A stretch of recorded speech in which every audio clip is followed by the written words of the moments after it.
Hey guys, it's Chris at Highline Guitars, and it's time for a Luthier's Quick Tip. If you like building or repairing guitars, join the club by tapping the subscribe button down below.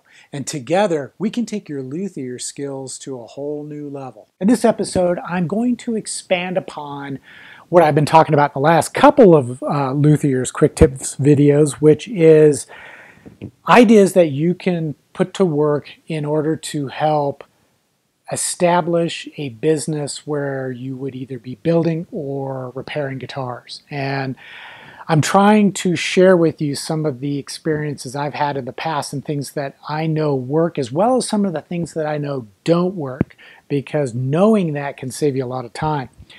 And in the last couple of episodes, I talked about how you can identify the specific skills that you would consider essential to separating what you do from what everybody else does. You know, there's a lot of competition in this business, so you've got to figure out ways to differentiate what you do.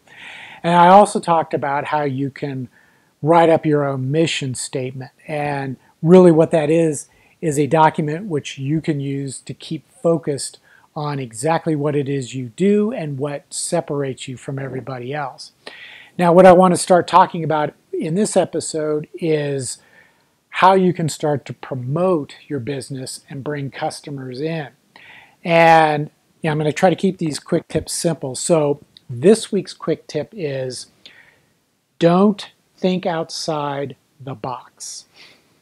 Now, I know you're probably thinking, wait a minute, culturally we have been pressured since we were children to try to think outside the box. Well, that has its merits and its values, but it can also be extremely dangerous when you're trying to establish a brand new business. And the reason for that is, well, let me give you an example. I've known several people who, in their quest to start their own business, decided that they were going to make the leap into CNC technology. So they went out and bought CNC machines and decided that's how they were going to build guitars. But then as time passed, they began to realize they were way in over their heads. They didn't understand how CNC technology works. They couldn't understand how to get the machine to do what they wanted it to do. And to make matters worse, they had sunk an enormous amount of money into that machine. So what they had done is they had thought outside the box, and the box fell apart on them. Well, in promotion, it's the same way.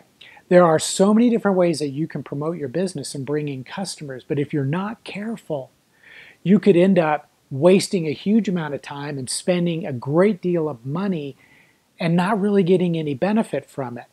So what you have to do is you have to sit down and think of all the different ways that you can market your business, what makes you feel the most comfortable doing, and start out fairly small, then gradually build up and start to expand in those areas that you may not be as familiar with.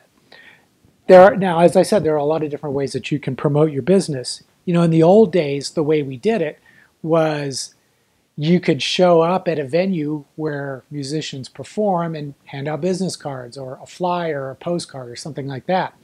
And speaking of postcards, you could do a mailing, and you could mail out a postcard that describes your services to musicians, locally and in your area. You could also take out ads in local publications which cover the local music scene and just kind of get the word out about what it is you do. You could also take it a step further and you could buy ads, small ads in some of the guitar publications, and there are quite a few of them out there. So those were kind of the older traditional ways to do it. And now, of course, we have the internet, and you can get a website, you can do all kinds of social media marketing, and that's where things start to get complicated. Now, if you understand how it all works and can understand how to develop a strategy for it, by all means, you can jump into it and do it that way. If you don't, you might want to start out small and just be handing out business cards until you start to build up a clientele. And the key here is start out at a level that's not going to cost you much money. Because you see, as a luthier, it's doubtful that you're going to have a whole team of marketing people to back you up. You can't just go out and hire an ad agency or video production company or anything like that. You're going to be doing this all yourself.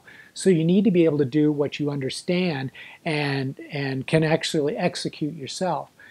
Don't try to dive into something just because a friend at the gym told you you need to do this, or your wife's brother told you, oh, you need to do this. You need to do what you feel comfortable with in order to avoid costly business killing mistakes.